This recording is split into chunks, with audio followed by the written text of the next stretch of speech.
Hello, all you beautiful people, and welcome to the first ever episode of the Voice of Reality podcast. If you're listening and tuning in today, thank you so much. And I am so grateful to be able to begin this journey with you all. On today's episode, we will be talking about why we're here and how we actually managed to get here. Just kind of the behind the scenes, the ins and outs of how we actually got to this point. This feels so weird, but so right all at the same time. I wanted to do a podcast for the longest time possible, probably before I even started coaching or my page itself. My friends, family, my partner, they all know I never stop talking. I love to communicate, so I'm very excited about this.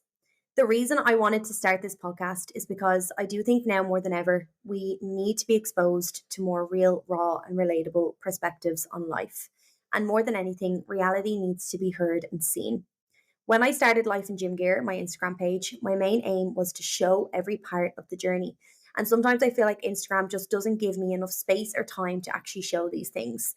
And not to mention, all everyone actually wants to see is aesthetics and positives. So it's quite tough on the app itself. As well as this, there's no way I can talk as much as I would like to on Instagram. That 1 minute, 30-second reel is not for me. I want to bring you a space to feel safe in and a space that feels relatable, a space that feels real, of course. The time where chasing perfection is more dominant than ever, when hiding behind perfectly aesthetic Instagram squares is on the rise, and a time when all we do is compare our lives to the highlights of everyone else we see. In a time where the bullshit overtakes any form of the truth. I want to give reality a platform, and I want to give reality a voice. I am so nervous right now. I am sweating. But I'm also just so happy to be here. I mean, I honestly do mean this when I say if I can help, inspire, motivate, and support even one person along this journey, then I know that I'm doing something right. It has taken me so long to just get to this point. And in all honesty, just getting this first episode out was probably the one thing that I kept making excuses for. It's purely down to the fact that I thought everything had to be perfect. I thought I needed the perfect setup, the perfect guests, the perfect studio. But in all honesty, they were all excuses. What I actually needed was to just start. I didn't need any of the perfection. I just needed it to be real. So let's get into it. I'm Rachel. I'm 27 years old, and honestly, that is so scary when I say because I still feel like I am 19 years of age and I just don't know where time goes. From a very young age, I was aware of my body and I was aware of kind of things going on. I had two older sisters, so you learn a lot very fast when you are looking up to two older females and role models in general. But not all of this was always positive. I hit puberty at such a young age. I think I was about 8 years old. Like we were only learning about it in school at the time. And I hit puberty and, I had no idea what was going on. I did feel like an outcast. I felt very out of place. None of my friends were kind of going through this stage. And, I just felt a lot older than my years as well. Like my body was changing. I was getting hips. I was getting tissue around my chest. I was accumulating more body fat. And I was like, what on earth is going on here? And I found myself trying to hide my body and hide myself as much as I could from such a young age because no one else was going through this. And I thought, not that something was wrong, but I thought that I would kind of be looked at and judged for maybe being a little bit different and for hitting this stage so early. I remember at such a young age opting out of things like swimming lessons, any type of sports that involved actually wearing shorts or anything that would just show any type of skin or my legs. My legs were definitely a huge part that I was always so insecure about.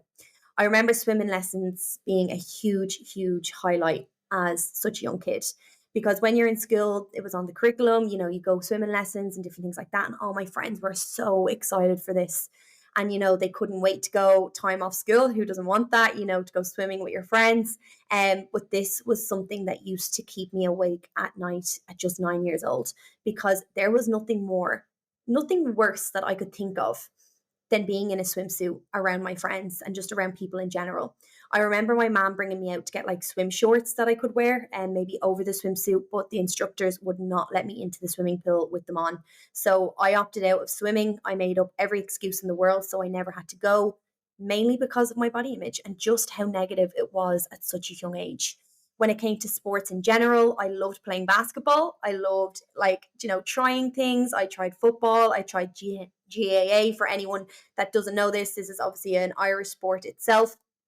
And I loved them, to be honest. I loved going training. I loved being around my friends and different things like that. And I loved the energy of it. But whenever it came to any kind of matches or anything like that, it would be a no-go, because if I had to wear shorts, I was not doing it. So there was a lot of things that I missed out on at such a young age from having such negative body thoughts and body image. I went through every single fad diet you can think of. You name it, and I have definitely done it. I have even made up my own. Like, to say I have made up diets is beyond a joke. And honestly, I think I tried all of these because I was like, if I just keep accumulating them all back to back, something's going to work and stick, and I'll keep going, and different things like this. And it was always back to back as well. So I don't think I ever actually gave my body a proper chance to breathe. I think honestly, this went on from the ages of about 9, 10 to, honestly, I would say about 23 years old. And it did obviously get better. And it wasn't as extreme as time went on. I think as a young kid, you're just doing it to see what you can do. But then obviously when I came into being a teenager, I really delved into it a lot more, and all of these different diets, restricting myself, constantly speaking negative to myself and my body. And it was absolutely awful. And when I think back now, I'm like, I just wish I could give that girl a hug. And I just wish I could tell her that that's not how life is meant to be. And to please stop wasting so much of your years worrying about how you look, worrying about what your legs look like when you sit down, how your stomach might look in a crop top, what the leggings are going to look like on, how to cover your bum, how to cover different things. And I just think now, and looking back, you learn so much, but it's so sad that at the time you never know how bad things are and how bad you're going through it. My body image was honestly always an issue. Ever since I remember, I would look in the mirror, I would tear myself apart. It's sad that when I think back, as I said, like, I cannot remember a time where I would just go and do the thing, where I would just go and do something without having to think about how my body would look or how I could hide it. And I actually know that there's so many people out there that still feel like this. My past experience in growing up is such a huge reason as to why I do what I do today. I wanted to make a change. And honestly, I just wanted to make an impact to help anyone who still might be stuck in that cycle or even only coming into it. And, maybe people don't have a clue what I'm talking about, but I know that there's so many people out there that do. It doesn't matter what age you are, it can honestly happen whenever. Like, negative body image and negative self talk happens every single day. And I wanted to always be that helping hand, that support system to people, to show how good it feels to come out the other side and to just feel confident in yourself. When I came out the other side, I was like, wow, this is like a new world. And I want to give that experience to others. So, as I said, growing up, I was the youngest of four. I never really had anyone looking at me or looking up to me. I was always looking up to others, to my sisters and to my mom. I did have a brother as well, but I wouldn't be looking up to him as much. And I never had anyone looking up to me. But that did all take such drastic change when my nieces came along. And I think when you have little eyes on you and little people looking at what you're doing and wondering what's going on and kind of picking you apart, you become a role model, and it does make such a change in how you do things. So to me, this was a huge, huge change for me. And it made such a difference to my mindset and how I did things. And I think it's one of the biggest factors as to why I'm here today. I wanted to make a change for them in such a negative world. And honestly, I never wanted them to come up in a world that I did, with body image as it was and with just how I felt. And I wanted to create a different narrative for them. If I could help, as I said, one person, and if that was my nieces, that is like bingo card for me. It hasn't been easy, of course, trying to get here and trying to build myself and obviously a brand that stood out. And to be honest, it's still a struggle. We're still trying to grow. We're still trying to do things. But I do think, yes, a huge reason as to why I am here today is my nieces. And I am always so grateful for them, because it changed my outlook on life itself. It allowed me to be like, I can't be thinking and doing these things and then looking at me doing this. I need to change. So I think being a role model and having little people look up to you is such a huge reason why you should want to change.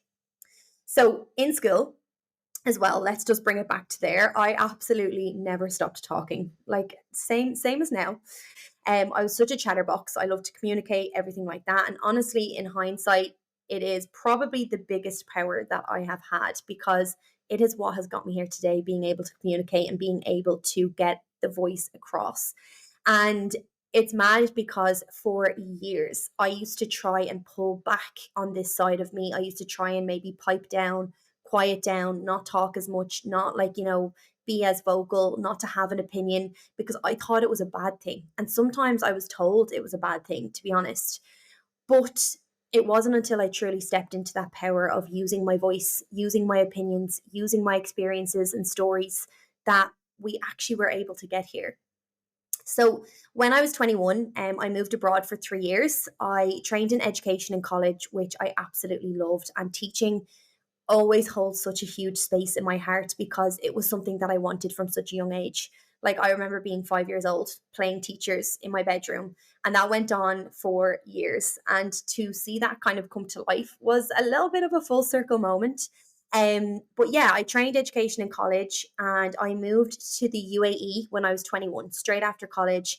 And we went over, and it was such a huge period of time in my life, and it was amazing. I would not change it for the world. It was just phenomenal.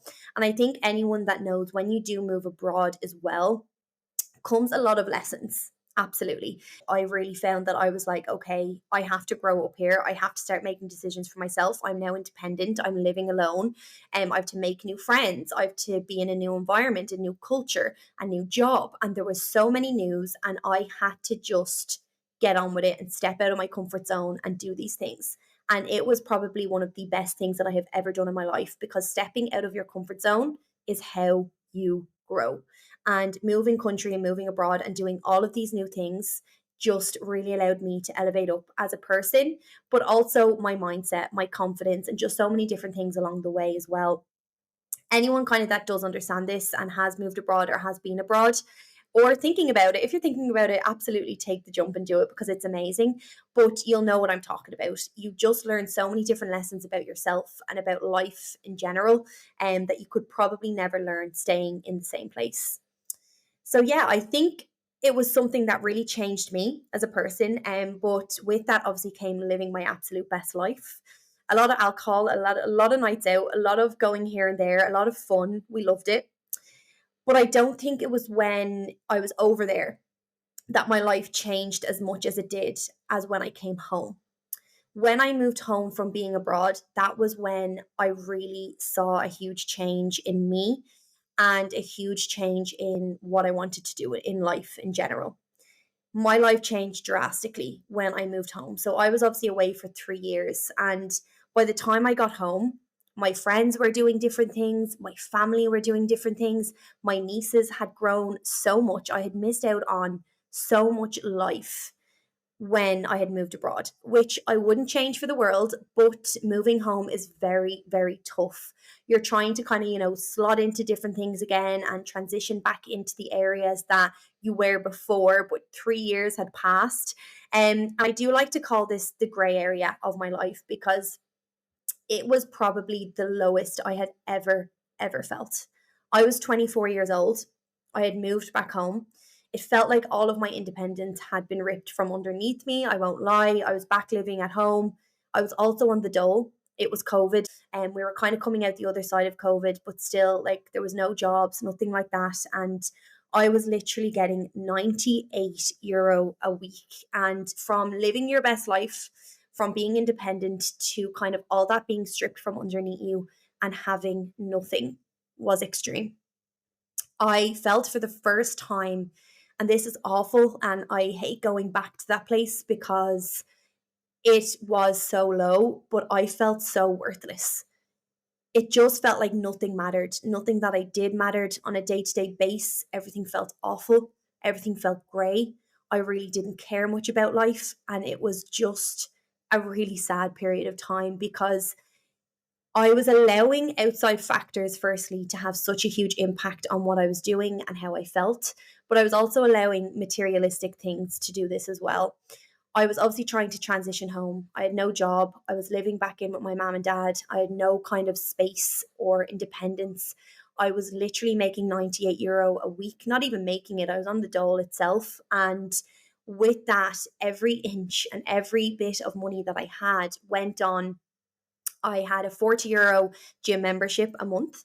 I also did one PT a week because that was something that I always wanted to keep up and I wanted to keep learning about was, the gym and going to the gym and just being in that environment. So that was something I really, really wanted to keep up. So I had a PT session a week, which was also €40, and also paying my way in my house. I was giving up €30 a week, which doesn't sound like a lot, but when you're only making €98, this was all being stripped and gone before I could even step outside the door.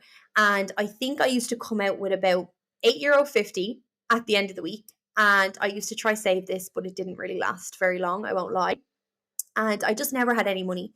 I never had any money to do things. I was 24 years old. All of my friends were doing all the fun things, doing things that they loved and enjoyed. And, they were making money. They were more independent than I was after feeling so independent for so long.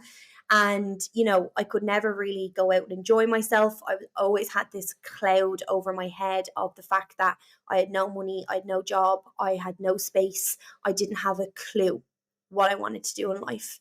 And I felt so lost. It was a very hard period, but I need to remind myself, and I always remind myself, that that was probably one of the best things that has ever happened to me, because it is where I truly was like, what do I want? What do I want to do? And as cliche as it sounds, I do think sometimes being lost allows you to really, really find yourself. I remember constantly, and I actually remember from such a young age always asking myself this question. And that is the question of, is this it? Like that, those three words, I always had in my head. Like, is this it? Is this my truest potential? Is this all I can give? Is this all that I can do? And in that period of being so lost and down, I knew absolutely not. I knew that I could not be stuck in this rut forever. And I was just like, what can I do here? The only constant in that time and in my life in general was the gym. I started going to the gym when I was 17 years old. And honestly, I don't think there has ever been a time in my life since then where it hasn't been a constant. From obviously living at home, even when I moved abroad, I was constantly in the gym. And then when I moved home again, it was the only place where I was like, wow, I feel safe here. And again, as cliche as that is, I felt safe. I felt like I was more myself in the gym environment. I was just always beaming with life, with energy, with just knowing that this was a place that I felt fully me. And as I said, every penny that I had from making €98 a week was spent on a membership and on a PT session a week there as well, because it was something that I could not give up, because it was the only time I felt truly, truly happy. So obviously at the age of 24, I went from feeling like I had everything figured out. And I know 24 is still so young, but I just think the reason why I hit such rock bottom was because I felt everything was figured out. I felt like I knew what I wanted to do. I wanted to become a teacher. I wanted to pursue my career with being a teacher and going down education. And all of a sudden, that knowledge of thinking I knew what I wanted was ripped from underneath me, because I think what hit me so hard and what got me in such a low point was the fact that I realized I didn't want to do that anymore. And this was such a punch to the gut and the heart, because it's all I knew from the age of 5. From the age of 5, I wanted to be a teacher. I wanted to teach. I wanted to do these things. And then next fall, I was 24 and I was like, actually, this isn't what I want. And I will never forget the day that I signed up and paid for my PT course. It was only a 15-minute walk from my house where I actually had to go to sign up for the course, but that walk felt like 4 hours. I cried the entire way. Walking over, I cried the entire way. I didn't tell a soul back then. I scraped up every penny I possibly could, and I even borrowed some money as well to obviously get the course and to buy a laptop at the time. And I told no one. The only person I told at the time was my sister. And I held that very close to my heart at that time because I knew the judgment that I would get making this decision. And anyone that has gone through a time of transition in life, you understand that there is so much judgment behind it because people have expectations of you no matter what you do. And I think everyone's expectation of me was that I was going to come home, I was going to become a teacher, I was going to pursue that kind of career in education, but it's not what I wanted. And I want to make this loud and clear. Anyone that ever has to make a tough decision, please make sure you're putting your wants and happiness first, because it is you that has to live through that choice and that has to live with the outcome, nobody else. So the people that have something negative to say, have some judgment, or, might tell you this or that, they're not the people that will ever have to live with the decision that you have made. You will. And that was something I had to constantly tell myself, because I knew I didn't want to teach in a classroom anymore. I knew that that was just not in me. I just didn't want that. It didn't set my soul on fire. But what did, and what was such a huge passion, was being in the gym. It was where I felt more me, more myself than ever before. And I said, how can I bring these two things together? How can I bring this side of me that always wanted to teach and this side of me that has such a huge passion for the gym and for the experiences that I have had and for wanting to make a change? And, here we are. We know how I did it. But back then, it was such a vision that I wanted to bring to life. I just didn't know how. Now, obviously, making this decision, as I said, there was so much expectations and judgments around it and so much doubt. So much doubt. And if I had listened to all of this, I would never be where I am today. My mom and dad definitely didn't agree with what I was doing and what I wanted to do.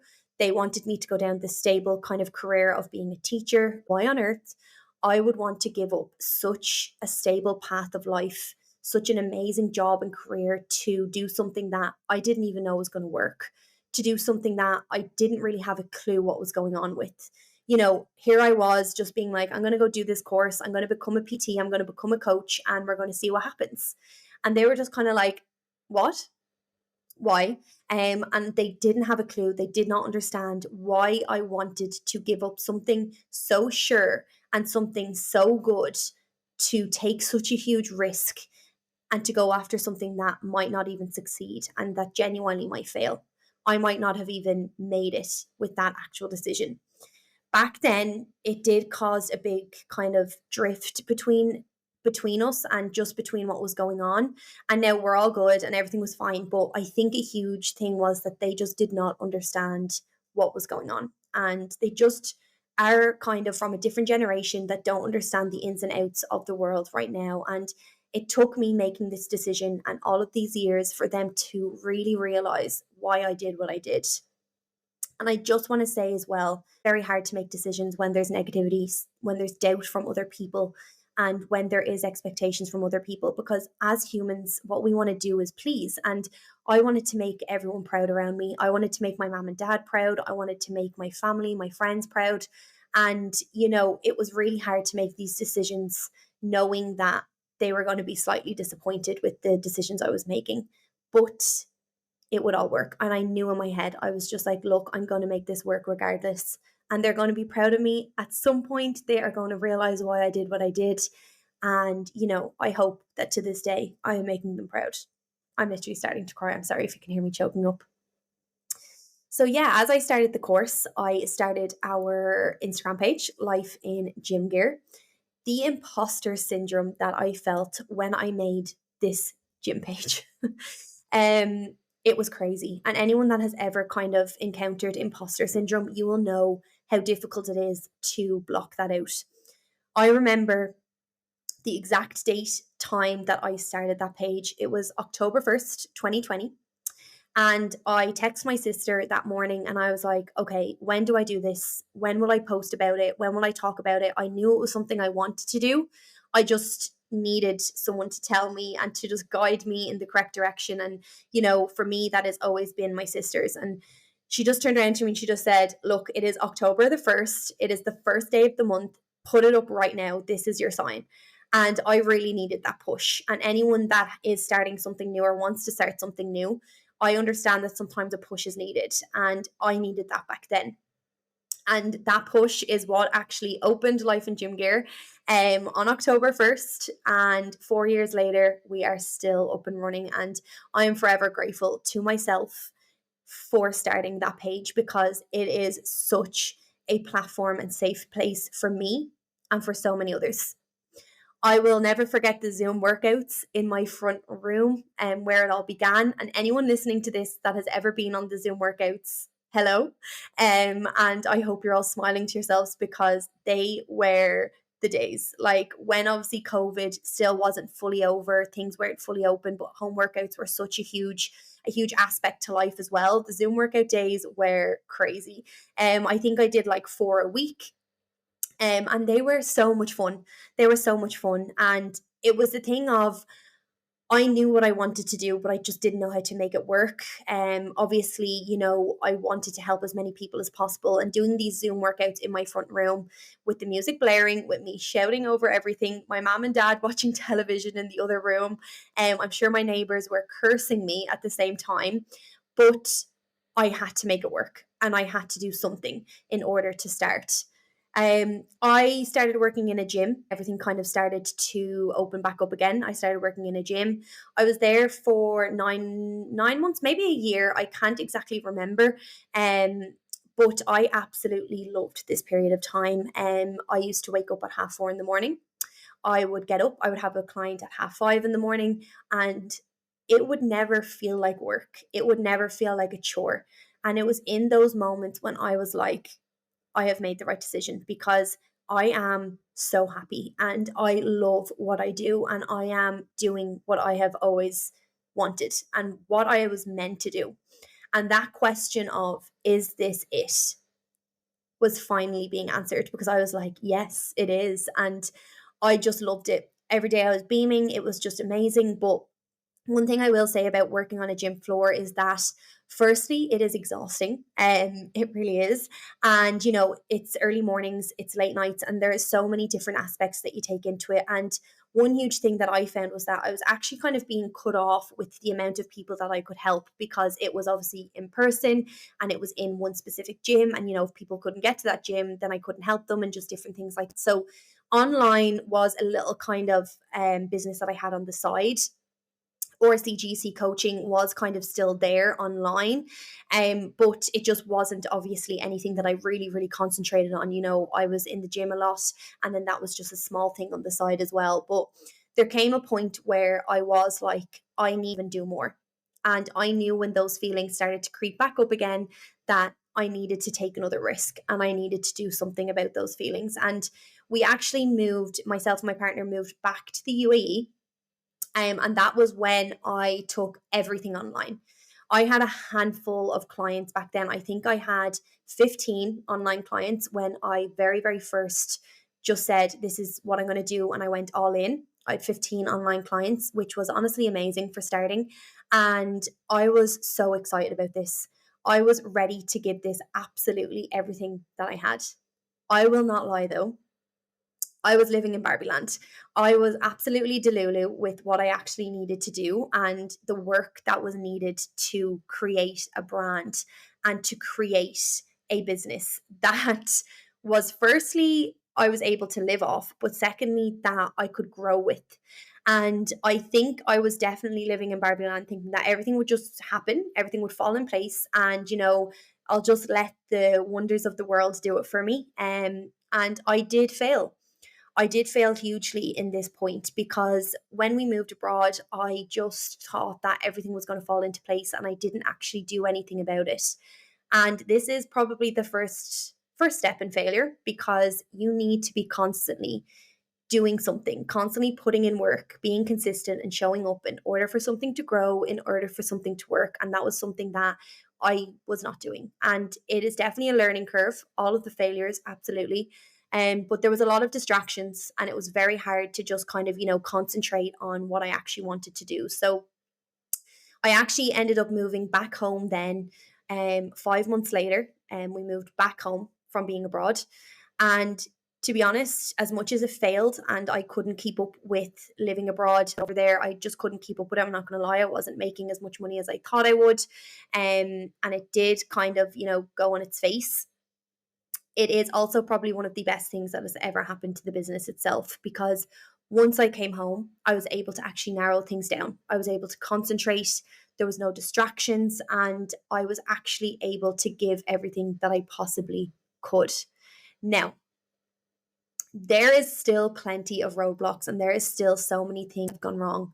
Like, even when I came home after that time, that was when I really, really said to myself, I am going to make this work. And there is no doubt in my mind that I am never giving up.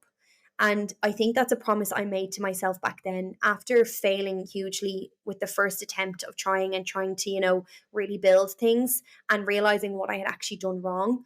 I really promised myself that I was never ever going to give up. And I think that's something that you need to promise yourself in general. I was going to make my future self proud. And that was when things really started to look up for me, because as much as you can say things and you can kind of, think things and write things down and journal, you need to start putting it into practice. And that was something that I truly, truly started to do. And yes, as I said, there's still plenty of fails and roadblocks. Things went wrong. Things went drastically wrong. But I have learned from so many of those things. And sometimes I did feel like I was going backwards. And if there's anyone out there that ever feels like they're going backwards, or ever feels like, they're stuck in a huge rut and they can't get out of it, please don't give up. Please do not give up, because I never gave up, and I simply never will. I simply never will. And that is a promise I make to myself every day. Just 6 months, probably, 6 months ago, I have felt the lowest that I've ever felt.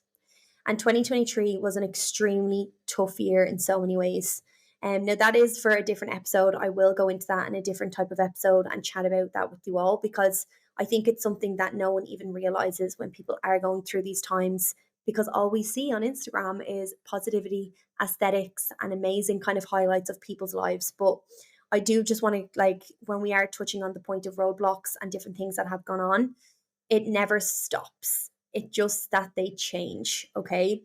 I saw versions of myself last year that I genuinely never knew existed, and I didn't really want to exist, to be honest. And just 6 months ago, I was in such a dark place and stuck in such a hole that I genuinely never thought I was going to get out of it. And this was a huge driving force behind why I actually wanted to start this podcast, as I found the hole that I was in was strongly persuaded by feeling like I'm not good enough and like I'm not worthy. And that was simply from seeing fake versions of the world online, and just from simply seeing fake versions of reality and constantly comparing myself to it. So that is why this podcast has now finally been started and is here, because I never want anyone else to feel like that. With all this being said, we have got here. I really have gone through my fair share of what ifs and buts, as we all have. There was times I never thought I'd be able to bring this vision to life, and to bring the vision that I used to sit at home in my bedroom and write about and think about, and just know that one day I was going to get there, but I just didn't know how. At one stage, it was just a simple idea. I just wanted to help as many people as I possibly could. I remember so vividly one day walking through a park with my friend and saying, I honestly don't know how, and I don't know where, I don't know when, but I'm going to make this work. I had no money, I had no job, I just had this small idea in my head. And I remember saying to her, I'm going to make it work. And I'm going to look back on this conversation and I'm going to smile. And honestly, I really do. Every time I look back on that, I smile, because I know that I promised myself and I never gave up on it. But let me be real with you all for a second. It was and still is pretty hard. It doesn't happen overnight. And that's something I always want you all to know. And I'm still not even exactly where I want to be. Getting here today has come with a lot of sacrifices, a lot of failing points, and a lot of doubt from myself. The reality is, nothing worth having comes easily, and nothing worth having comes easy itself. But that is the beauty of it all. As they say, if it was easy, everyone would be doing it. So if you are still listening and you have managed to get this far, firstly, thank you so much. And please don't forget to share and tag me on Instagram too, as I would love to see you all. But as well as that, I want you to never give up on yourself either. And I want you, if to take anything from this, is to know that you are so capable of everything and every vision that you have. Let me leave you with this. Life is exactly what you make it. And if you have goals, ideas, or dreams, please go after them with all you have and everything within you. Because starting might be the hardest point, but you always have to continue to get to that kind of finish line and those goals that you have in sight. And please remember this. If you have days and if you have doubts and if you simply don't believe in yourself, I will always be over here believing in you and rooting for you.